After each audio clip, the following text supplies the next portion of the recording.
G'day, I'm Uncle Hodge, and this is the Meathead Marksman channel.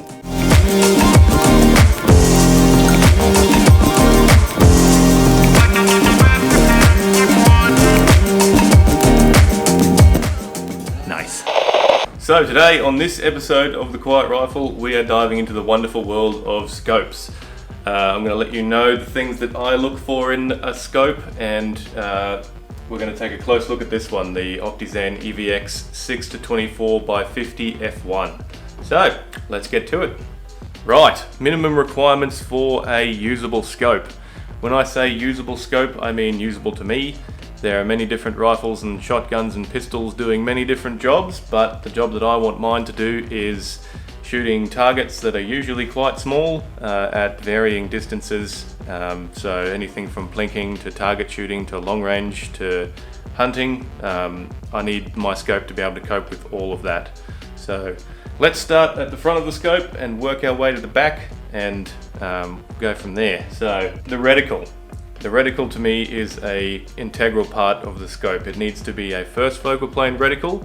I have no idea why anyone in 2019 and beyond is still using a second focal plane reticle. That's ridiculous, it's silly, don't buy one. Bad idea. I really need my reticle values to be the same across the whole magnification range, and if you are using a second focal plane reticle, you have to pretty much do the math to figure it out, and it's almost impossible to get it right because the printed values on the zoom ring are not going to be accurate. They almost never are, unless you're spending big dollars on a scope, in which case you probably should be buying a first focal plane reticle. Don't say I didn't warn you. And further to that, with regards to the reticle, I don't understand ballistic reticles either. That just seems like a terrible idea to me. Some scopes have a reticle with different drop marks for a certain caliber of round, or a certain, well, to be more specific, to a certain load even. And anytime those values change, basically those gradations on the reticle become pretty much useless. So the reticles that I like to use are basically like mil hash reticles. So have a look at them. That's my advice, is stay away from ballistic reticles, stay away from second focal plane stuff, go for a first focal plane reticle with a proper mil hash or a mil dot even, if you're that way inclined, reticle. Everything else is just much more difficult to use than it needs to be, and generally more unreliable than I would like. Right, moving back, turrets. I like to have big tactile turrets that you can feel. These ones are really nice. They pop up when you want to move them and then you lock them back down again. But they need to be mil turrets. You should have a mil reticle and you should have mil turrets. There are only 3 countries in the world left that still use the imperial system. It's Liberia, Myanmar, and the States. So if you live anywhere else in the world, you should be using the metric system, which is much easier to use. Why would you want to divide by factors of 12 when you can divide by factors of 10? I don't understand. So don't learn to shoot with MOA, learn to shoot with mils. So mil turrets, mil reticle, all good. These turrets on this one are 0.1 MRAD, which is a really good way of doing things. It works out basically to be 1 centimeter at 100 meters. However, with it being a first focal plane reticle, look through your reticle, measure the drop or the windage change, and dial the exact value that your reticle shows. Right, so let's talk about clarity and quality of glass. Now, you may find scopes that are very cheaply priced, which have really high magnification levels. I would advise you to stay well away from them. If you're going to buy a cheap scope, buy one with a low magnification level, because it's easier to make a scope with a low magnification level than it is to make one with a high magnification level. And you can bet your bottom dollar, which you essentially are doing, that the lower magnification scopes that are cheap are going to be the better ones. They're going to look nicer, they're not going to be all milky, they're not going to be dark and gross when they're at high magnification levels. So that would be a sound word of advice from me to you. So yeah, you need to make sure that whatever your budget level is, you're buying the right amount of magnification for your job and your budget. This one's pretty good. This is 6 to 24 by 50.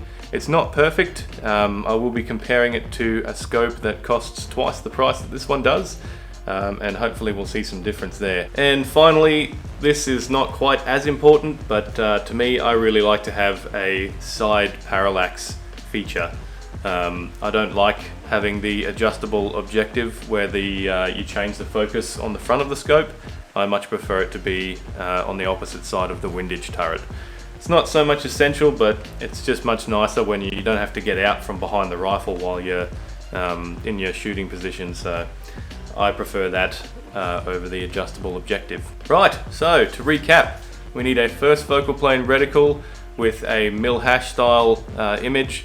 We need milled turrets, we need good clear glass, and we also want a side focus parallax adjuster that goes all the way down to whatever range you're likely to be using it. And with my rimfire and airgun focused stuff that I mostly do most of the time, it's going to be down to 5 to 10 meters ideally. There are a lot of really nice scopes that have all of these features but don't actually focus all the way down to those really close ranges. Most of them top out at 50 meters and they won't go any closer. They'll still be nice and clear, but when you move your head to check the parallax, you'll see the crosshairs wobble around a bit, and that's no good. No bueno. That will cause problems when you'll have a certain amount of parallax error, and I don't really want to deal with that. So those are my requirements for a scope, and this one fits the bill. Takes all of those into account and delivers a pretty good product. So let's have a closer look. I got mine from Herman's Guns down in Victoria. So where are we? Optisan, page 2. Good stuff's always on page 2. Where are we? Alright, so here we are. EVX 6 to 24 by 50 F1. So 50mm objective, 10 yards to infinity for the parallax adjustment. Very important. And we've got our windage and elevation, 15 mils of each.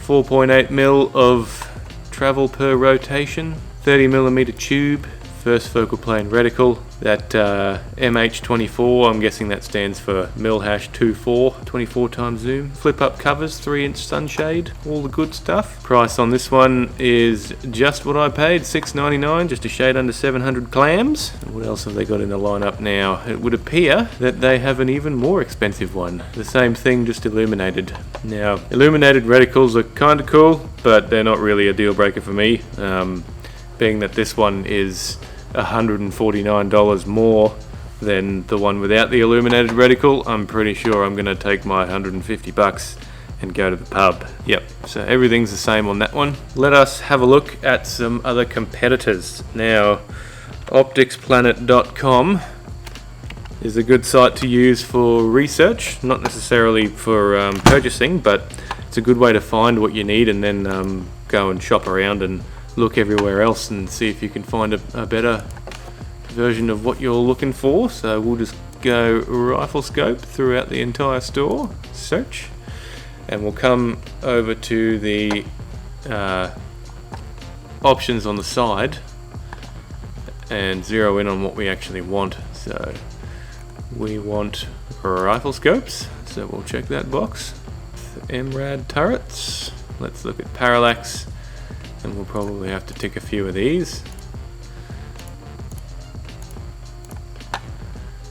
That's probably the best that we can do. So let's have a look, see what we've got here.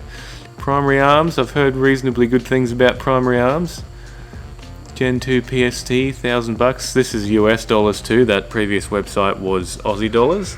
Trigicon would be nice. Gen 2 Vipers, more Gen 2 Vipers. Diamondback Tactical FFP, that might be more closer to the same level as the Optisan. Schmidt and Bender, no, would be very nice, but no. Diamondback Tactical. Alright, so let's have a look at this Diamondback Tactical FFP.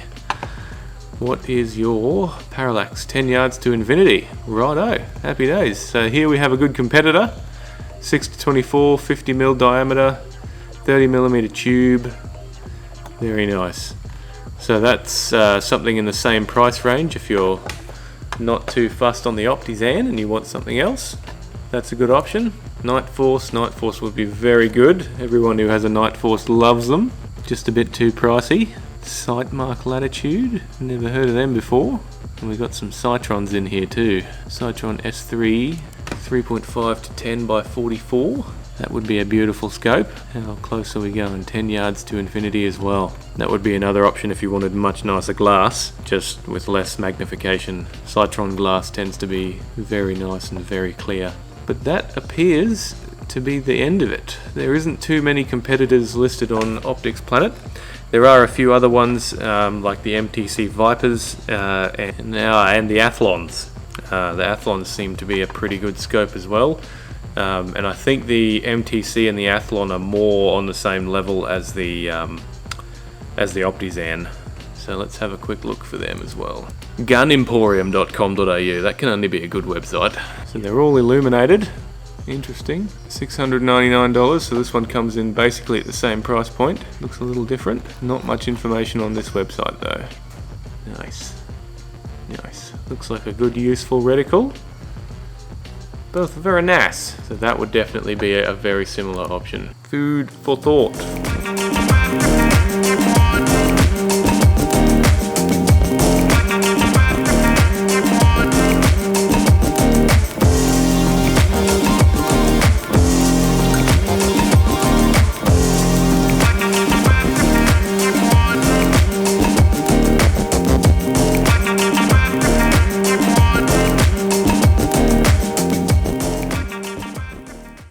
Alright, so earlier in the video I said we were going to compare this rifle scope to another one that costs roughly twice the price. Well, this is it.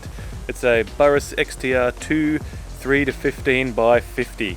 It's a little bit different class of rifle scope. It's much heavier duty than the Optisan. It's a 34mm tube and it's kind of more aimed at sort of hardcore hunting, I guess, with it's sort of a bit more rugged, but I think it's a good comparison to see how the Optisan stacks up against the higher quality glass. So for those of you who are complete optics snobs out there, hopefully this will put some of your fears to rest.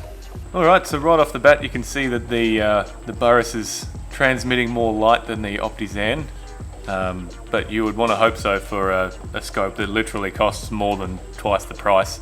The Burris will set you back at about $1,600, and the Optisan, as we showed before, was only 700 Aussie dollars. And if we go across to the better, the more zoomed in pictures, you can see there, oh no, ducky's fallen over, that's no good. But you can see the sharpness on the Burris is a little better than the picture on the Optisan, but really these two pictures just show you how close the glass on the Optisan is to higher end glass. And you can also see the difference in the reticles. The Optisan reticle is actually quite nice. It's just a little bit thicker, but not so thick that it gets annoying. That's one downside to the Burris. As you can see there on the Burris, it's a little bit thinner than you might like, but it does get a little bit dark when you get all the way to 24 times zoom, and it is very difficult to get comfortable with the eye relief that it has at that higher magnification. So typically I use mine at 20 times, which is still heaps of zoom, and it sort of gives you a little bit more clarity, and it's just easier to find a comfortable spot to put your head, because the eye relief is quite finicky at that level of magnification. But really, in comparison to the Burris, it's not far behind much more expensive glass. So +1 for Optisan EVX. Happy days. Alright, so turret tracking. We're down here at the range now, got all set up. I've got my little hoochie tarp set up to the ute so I don't get thoroughly barbecued by the Australian midday sun, and we are going to shoot a group at 30 meters to 0 and get an idea on how big the actual group is going to be. and then we're going to do a box test. So we're going to shoot one group, wind up 2 mils, shoot another group, wind across 2 mils, shoot another group, wind down 2 mils, shoot another group, and then finally wind it back to where the 0 was, shoot another group, and it should give us a nice little square. It's going to be a 2 mil box group, so if 1 MRAD is 10 centimeters at 100 meters, extrapolate that back, 2 MRAD should be 6 centimeters at 30 meters. I'm shocking at maths. You would be astounded at how long it took me to figure that out. But yeah, that's what we're going to do. So let's go ahead, 0 up, and do the box test.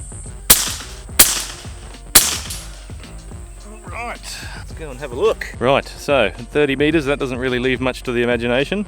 That's this was my first group here. It's one ragged hole, and I wound it across to the right 3 clicks and then down 2 clicks, which is what was how it was measuring up in my scope, and we wound up with that. So looking pretty good, happy with that. That'll do us. We'll call that 0'd, and that should give us some nice tight groups for our box test.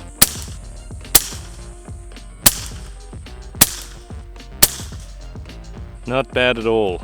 So first 3 went through that hole, second 2 of them went through exactly the same hole, and then 1 slightly low, wound it to the right, got 3 through that 1 hole there, wound it down, 3 through that hole there, and then back across to where we started, and we have 1 that's a little bit high, pretty sure that's me, and the other 2 are right bang on just on top of the first hole. So very good turret tracking. I'd call that back bang on 0 again.